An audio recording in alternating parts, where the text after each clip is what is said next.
Welcome back, YouTubers, to another TNA Impact Wrestling review with us, the British Fist. Coaching. Very proud of that name, aren't we, NJ? Oh, yeah. Indeed. Thank you very much, Tasteless Tony T, for that one. I am Mr. Parkin. Came up with that one myself. And this guy sitting next to me is NJ. What's up? The first, who also came up with that name himself. Tasteless Tony T does not take credit for those names. Subscribe or above, like this video, and comment your thoughts on this Impact Wrestling show down in that comment section below. Make sure you contact us in the links in the description box below. Oh, yes, indeed. We've got, well, lockdown is on its way. The last week's show, we realised the show was pretty bad. It was pretty ratings focused. And let's face it, after looking at the ratings last week, they didn't really improve that much. It really just showed that the ratings ploy that TNA were going for really didn't work. Definitely not. And they, obviously, as the weeks go, they're going to try and put things right. There's still going to be things that lack entertaining and purpose.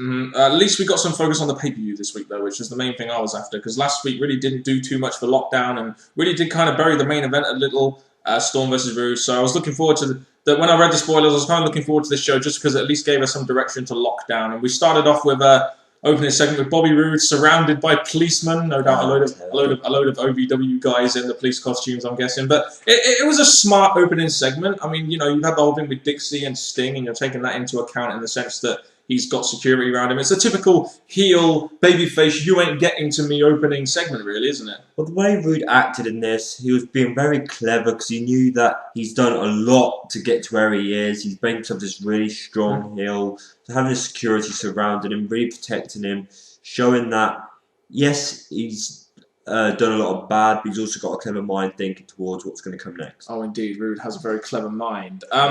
Basically talks about physically and mentally beating down Sting, and Sting stepped down because of him, which kind of makes him a legend in his own eyes. And then I liked how this segment, they kind of moved away from the Sting thing now, and they're focusing more on Rude versus Storm, which is, to me, going to be one of the best matches of the year. I can't wait for this match. And then you had James Storm coming in. Rude addresses Storm, and James Storm comes in, and he ain't getting past the security. Nah, because Rude has got their security lined up like a fucking rugby fucking rock.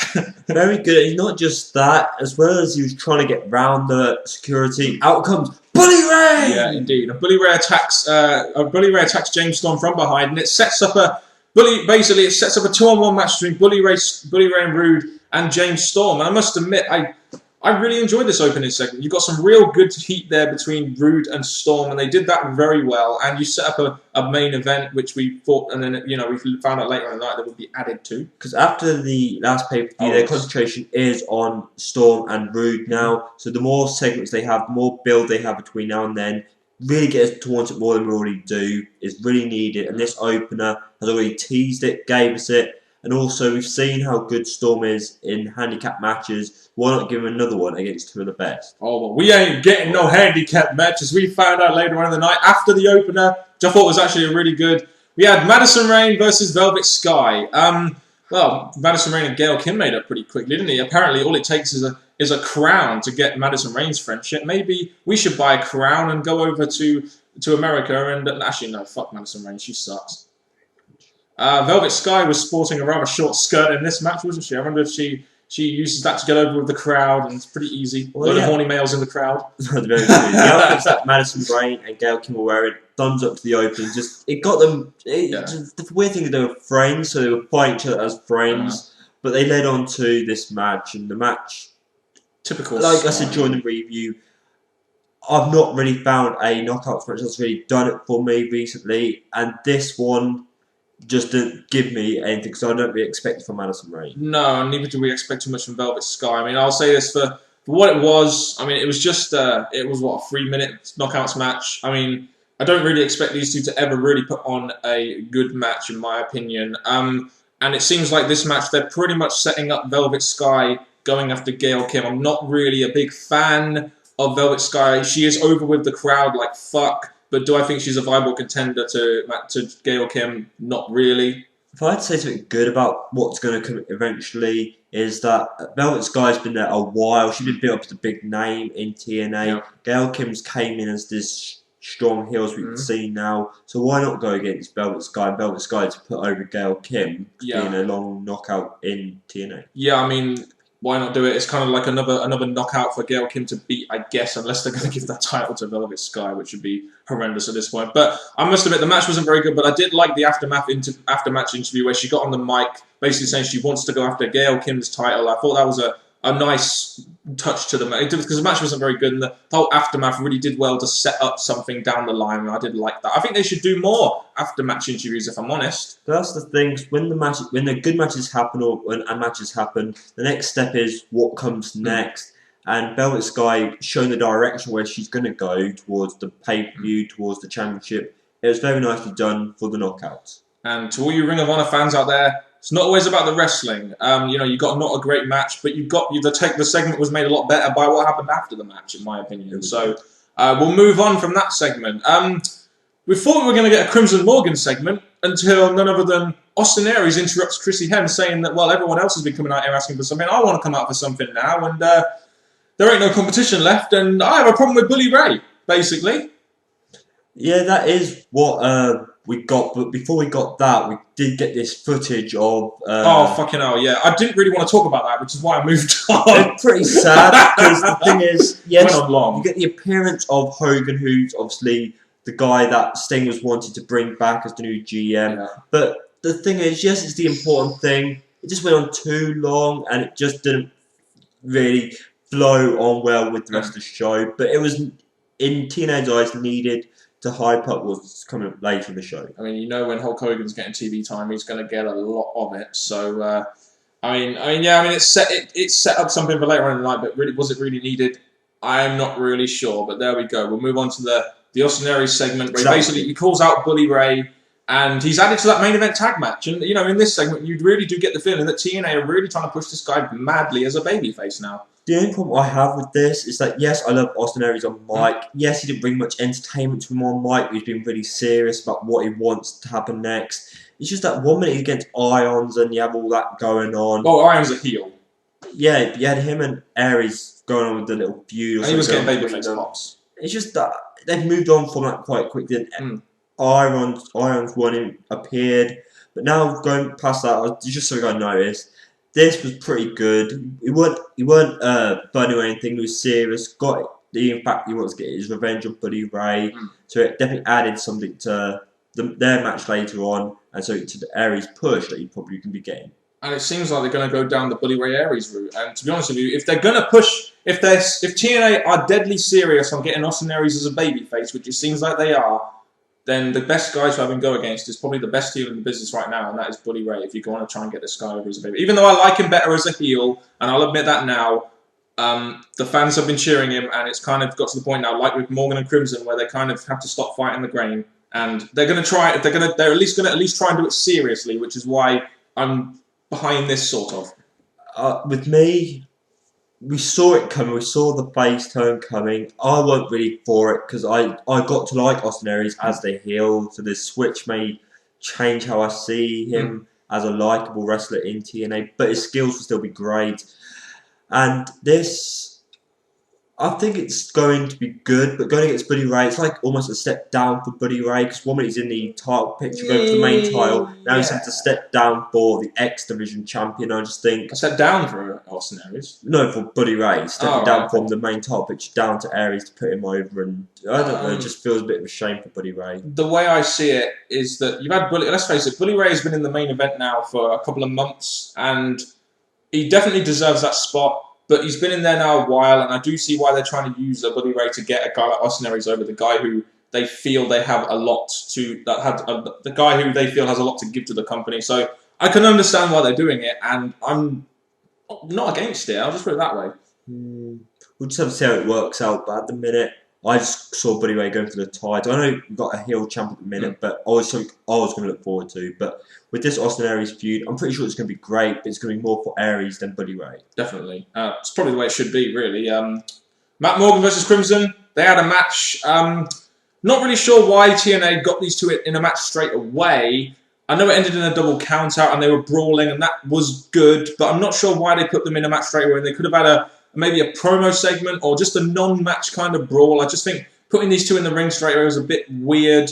But I did think the segment did its job, and Crimson, you saw from this segment, he was much better as a heel than he was a babyface. That's very true. Because the way they brought it, I liked it because none of them looked weak. They just went both at it. They both showed frustration on each other. It's definitely teasing something that TNA are going to be working on going up to lockdown. And it's just something that they needed to. Because obviously after the tag match, they did hint them facing each other. Now it's going to be another feud going towards lockdown. And I must admit, it's one of the many matches I'm looking forward to that I'm hoping we're going to get in the lockdown. So, I mean, that did a good job. It'll be interesting to see what they're going to do with them now. But I think this pretty much solidifies the fact they're going to have a match and the feud is so much better than what the match they had at Turning Point, which didn't have that much story. And with more story behind it, as you saw from the video package, this could be a much better match and a much bigger match as well. And probably help Crimson as a heel as well as Morgan as a developing babyface. So, a good segment, I thought, despite the fact I didn't really feel they should have been in a match straight away, but it ended in a double count out. So no, so they followed on from the pay-per-views, the friendship breaking up, the tag team breaking up. So I like how they're following on,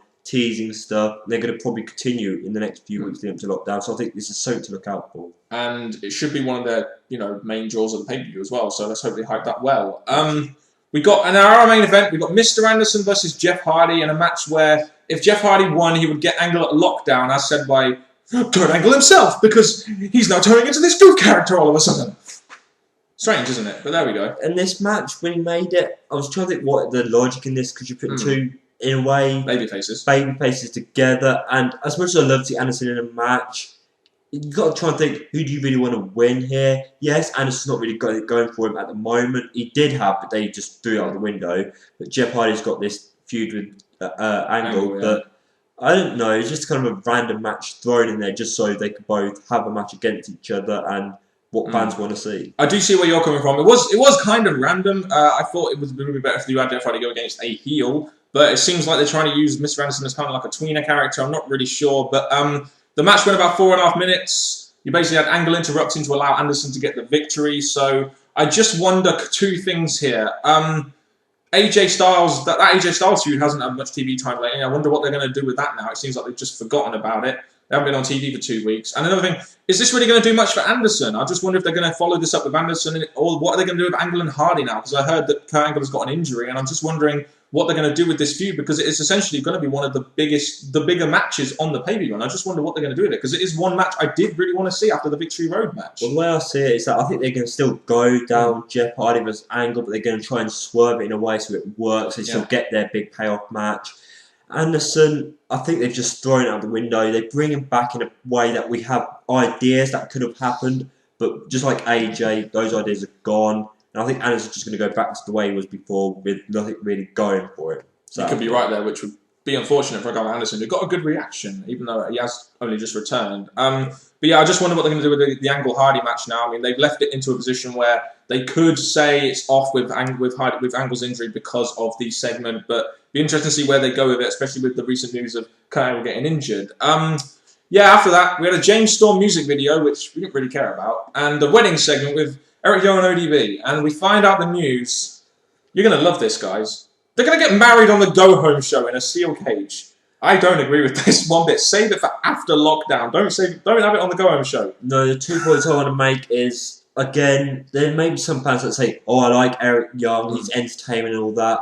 But like I always say, he's holding back ODB, who I could see doing great knockout matches. And this whole wedding thing is just not entertaining. It's appalling. Talk about weddings, he still hasn't accepted my proposal, turned me down. So I'm just still waiting to see what happens. I'm waiting on that ring, buddy. Oh, okay, wait a second. Okay. Anyway, we'll move on with that. That really wasn't a bit of the show we were very interested in. We got an Eric Bischoff promo.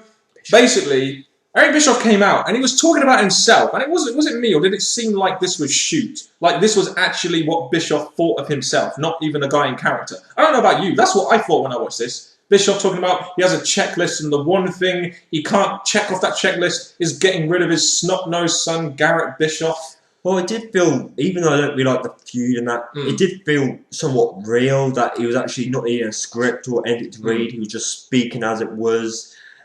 So it's maybe going to change how I see this feud, but again, it's doing so much for Garrett I don't really care about. True, why would we care about Garrett Bischoff? The guy should be an OVW. We said this so many times.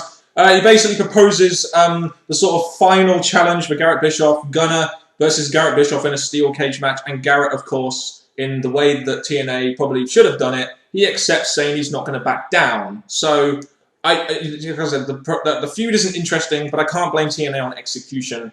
They did it okay. They did the segment fine. And this is going to be Garrett's big win.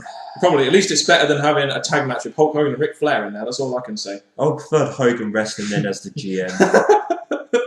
Yeah, I know what you mean, brother. Anyway, so yeah, Garrett Bischoff will get the win at Lockdown. This will be his big win. I just wonder what they're going to do afterwards with him, really. That's my big question. Send it to OVW. The Motor City Machine Guns are going to be back next week. I'm looking forward to that. I wonder what they're going to do. Maybe a promo segment. It won't be a match. Because they need to bring themselves in a strong way to get their name back out there again. And I think the best way to do it would be Tag champs. To go towards the tag champs for Lockdown. That's really the only thing they can do at the moment. I think for a lot of TNA fans out there, Motor City Machine Guns against Magnus and Joe would be considered somewhat of a dream match. So, yeah, I mean, I look forward to that, seeing the Motor City Machine Guns back. I always did like Motor City Machine Guns as a tag team, and that should be, especially for saving it for a big pay-per-view like Lockdown, should be, hopefully, well, they'll do it that way, but we don't really know. We'll find out next week. But interesting to see the Motor City Machine Guns returning. They had a nice video package highlighting Storm's training and doing the whole beer money history between James Storm and Robert Roode, like Rocky Balboa style. I like this. They had one last week which really highlighted them both, and then they've got one this week. And I think they're going to keep doing this, kind of like they did with Bobby Roode going into Bound for Glory, and I do like that idea. Well, with this, they've already got Bobby Roode as the champ, so he's already at the top and building himself up by going against Sting, and that's, he's already building himself. Now they've got a contract on Storm, because Storm, yes, he was the ex-champ, but that didn't really go anywhere important. So now they need to keep showing him as a competitive wrestler to go up against his old tag partner, Bobby Roode. Trying to make him as big of a babyface as possible, basically. But I did like that video package. That led us right onto the I guess you could say, main event match. Bobby Roode and Bully Ray versus Austin Aries and James Storm. It does seem like they used this opportunity of James Storm's injury to really try and highlight Austin Aries in there, to really sort of show him as a big babyface and a guy that won't necessarily, the guy that could out-wrestle a guy like Bully Ray in the sense that he is smaller and more agile. And I thought they did that quite well in this main event. Well, with this match, as we can all see, that the TNA have something special in Austin Aries. And I think giving him the main event match, the highlight of the match itself before the ending, they're really trying to show the direction they're going to move in. And the fact that he did go against Bobby Roode and take him down, it really shows that there's going to be something there in the future. Yeah, it was a pretty, I mean, went about 8 minutes, not as long as past TNA main events, but still a good match, and they did a good job in hyping up the whole Bobby Roode and Storm thing, where you have the typical tag team thing where you have the heel in the ring and the face can't get to the heel. And I thought they did a good job in this segment of keeping James Storm away from Bobby Roode, and also they had James Storm obviously finish the match off, but they did. I mean, the thing is, this is a good opportunity for Austin Aries, as James Storm has just had that surgery, and he wasn't going to be in the ring that much. Kind of like, obviously we saw that at Victory Road, what happened with his match against Bully Ray. It was a good match. The finish comes when Roode accidentally spits beer in Storm's face, and then kind of like feeds Bully Ray like, "Fuck this, man! You go for him. I'm getting out of here, man. I'm the heel." You didn't like this, did you? I would have swerved it a different way, more of a wrestling way than having to use the beer as a way to get the match finished. And it's all done like Bully Ray's probably going to use this to go against Roode or something, not for Lockdown, but just so it teased. Obviously, he's going to want to get his revenge. And I just think that, yes, the pin at the end was the right way, because that's the right person to pin, but it's just the way they got to it I didn't really agree with. But that takes nothing away from the quality of the match it did for all four wrestlers. I must admit, I wasn't as bothered with the finish as you were. I think the fact that you had Bobby Roode trying to get one up on James Storm, and then you had basically a Bobby Roode feeding Storm to Bully Ray. I didn't think that was a terrible way of finishing. I didn't mind the finish too much compared to obviously how you felt about it. So then that moved us on to our actual main event of the night, and I think it's fair to say that with TNA's ratings being so low, they were always going to try and put this as the main event, as they think Hogan is this big draw. But as we saw last week, the rating didn't really improve with him on or off the screen, did it? It didn't really improve with him on the screen. And even though TNA, I'm pretty sure, realised their bad rating for last week, they still did the exact same thing this week, so I don't think they relearned it. Well, they're always going to, weren't they? Let's face it. We had Dixie inviting Hulk Hogan to the ring, and let's face it, if there was one segment where the crowd went mental, it was this one, wasn't it? Pretty much, and Hogan coming out, he gets straight to the point. Mm. He just comes out and he goes on saying that if he wants to hear the words from Sting, and this outbrings Sting with babyface. Oh, they had loads of it. They had Garrett Bischoff, Devon, Matt Morgan, James Storm, AJ Styles, who we know doesn't really like Hulk Hogan. They had all the big babyface, Jeff Hardy in there too, and basically this all leads to Sting kind of egging Hogan on to become the GM, and this is going to be the sort of title, I guess. Hogan is the new GM. And from last week, this was the segment I weren't looking forward to because with Sting, he was a great wrestler, taking nothing away from that. But then when he came to the GM, I got to like him a whole lot more. And now they quickly moved, not quickly, but they moved him away from the GM back to wrestling. I don't know, I weren't really looking forward to this main event. No, I mean, I couldn't fault the segment. It's just that I'm not sure about Sting going back as a wrestler. And I guess the only other person they could have put in this position is Hogan, as they do. Like I said, they have been having trouble with ratings lately, and they think that Hogan is this massive draw, which he once was in the 80s and 90s, but isn't really too much now for TNA. But, I don't have many problems with the way this segment went. I'm just not a massive fan of Sting moving on, being another wrestler, especially after he's just signed a contract extension as a wrestler now. So, I didn't mind the segment, just I'm not sure what's going to come of it. It'll be interesting to see what Hogan is actually going to do as GM, I guess, and how. I hope he doesn't take up too much TV time and stuff like that, because, we never got that much from Sting unless he was in that little feud with Rude, which did help put him over, let's face it. But the question, TNA, I'm pretty sure they got ideas, but what is Sting going to do now he's into wrestling?